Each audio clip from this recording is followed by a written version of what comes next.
Hey, crypto family. Nemesis with the Crypto Brothers. And this one I was just kind of coming across before, it's like kind of do my late night before I go to bed. Always trying to educate myself. Peter Saddington from Decentralized TV taught me one thing is like just keep on learning, never stop learning. Now I try to read a little something every night. And with that, it's like I just kind of share my readings with you guys, what my thoughts are on behind it, and kind of learn with me. And of course, not your financial advisor. I'm just some dude on the internet. Do your own research. I'm a miner, but that's my thing.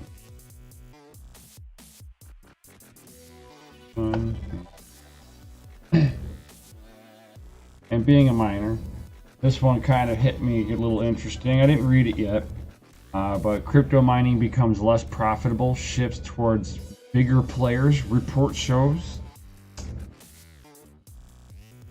I don't know about that. I mean, just from the reports, I don't consider myself a big miner. I'm not. I don't have a big warehouse dedicated to mining. I mine at my house. I'm not a big miner.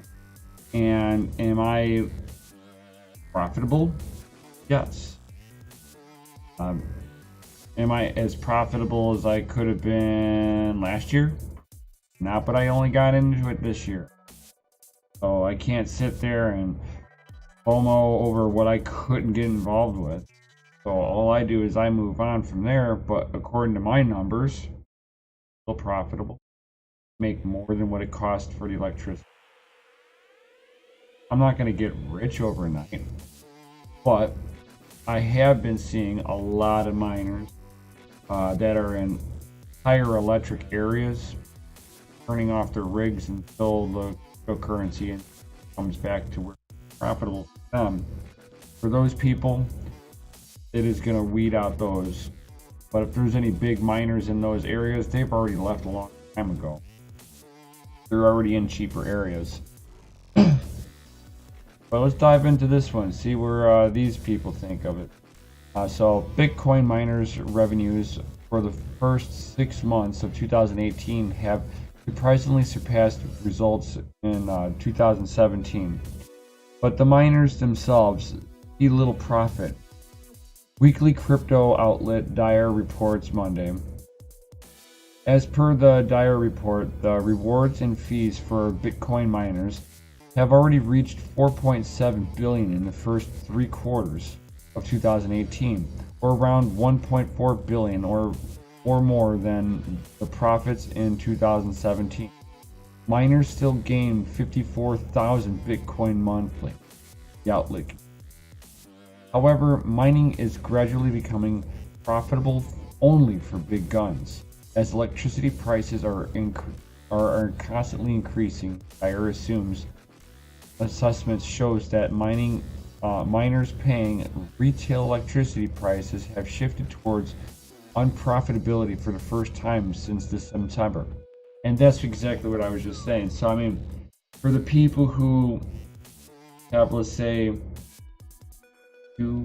4 cents of commercial per kilowatt hour, they can mine Bitcoin on a large scale, and as they grow, the mathematics behind it grows to the point where what they're mining versus the electricity cost doesn't even matter.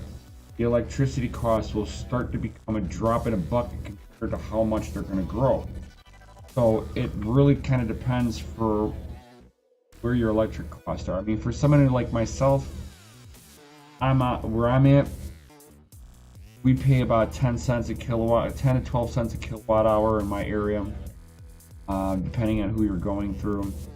And for me, mining Bitcoin, I think if I did my math on it right, it would profit me about 30 cents a day and take almost 4.5 years to ROI on it. Well, no, actually, no, it's like 2.5 years to ROI in my area with a Bitcoin miner, because of how little Bitcoin I can get with For people who have 2%, 2 cents a kilowatt hour, um, yeah, they're in profit time. There's no way that they're not making profit.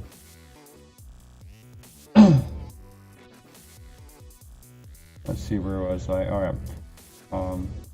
However, mining is gradually becoming profitable for the big guns. Electricity prices are consistently increasing. Dyer assumes assessment shows that miners paying retail. Okay, I already that part. But yeah, I mean, they're just showing like how the electricity. I mean, if you want to be a big miner, you got to find cheap electric.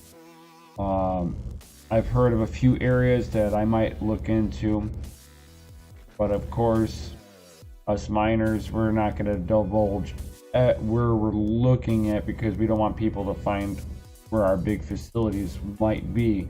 I mean, I would love to have a big facility, get maybe a few partners. I wouldn't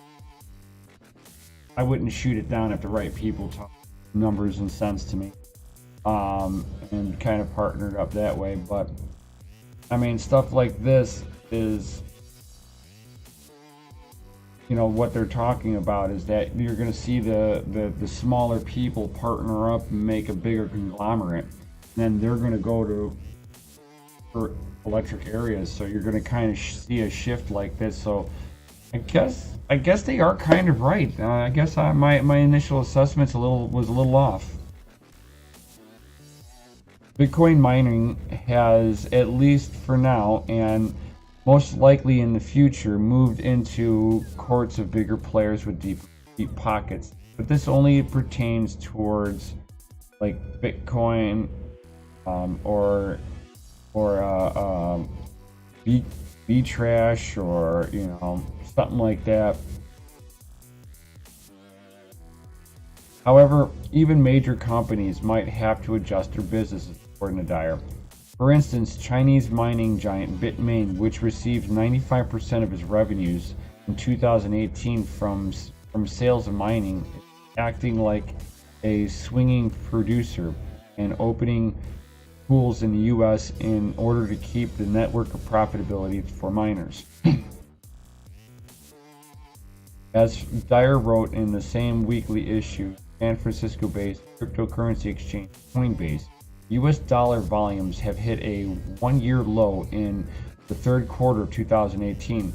However, in comparison, the same period last year, Bitcoin trading volume is slightly higher, 5.4 billion against 4.6 billion in 2017. In the meantime, the exchange Bitstamp trading volume of Bitcoin was around 4.4 billion, while it was around 4.6 billion in the same period last year. As Cointelegraph has previously reported, Bitmain announced a $500 million investment in August in a blockchain data center and mining facility in Texas, which that's actually kind of interesting. The construction was estimated to be launched in early 2019, which would bring 400 local jobs in the first 2 years. Well, that's kind of nice that they're making jobs. But my big question would be for the Bitmain thing is right now, because they are a Chinese company and Trump's got the tariffs going on. Are they going to be circumventing tariffs by having a central location in Texas and they'd be able to ship out that way? Or is it going to be that they're here, it's going to be cheaper for them to get stuff over, but we still have to pay the tariff tax even though they're here in the United States? That would be my only real question about that. Otherwise, I see that as actually being a positive step. I'm not huge with central control of caching power for sure. I do have my own ASICs. I do have the E3s. So, I mean, it's not like I'm sitting here saying, oh, Bitmain's the devil or something like that. They were just a very smart company that got in at the right time, and profited. about it. But as far as the way that the article was going with how it's not very profitable for smaller miners, that kind of is a double-edged sword. So if your electricity is out of control, then yeah, but you can have high electricity and mine a little bit more speculatively and have potential profits that way still too.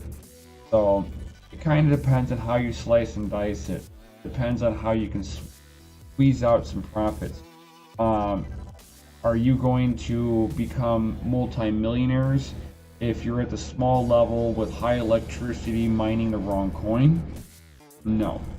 You're going to break even. You should if you know what you're doing. But again, this is not financial advice.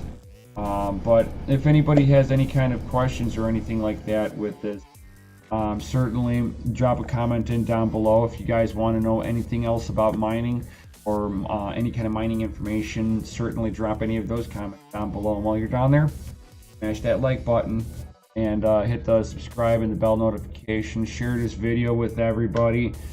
Share my content. You know, this is the stuff that I'm trying to get out and help everybody with, so that, you know, they become more of an informed investor or informed miner themselves too. So even if it's small scale or big scale, certainly if you know something that I don't know, drop that down there too. I'm always looking for new information. I don't know everything, don't plan to know everything, so come learn your knowledge with me. And with that being said, I'll see you guys next time.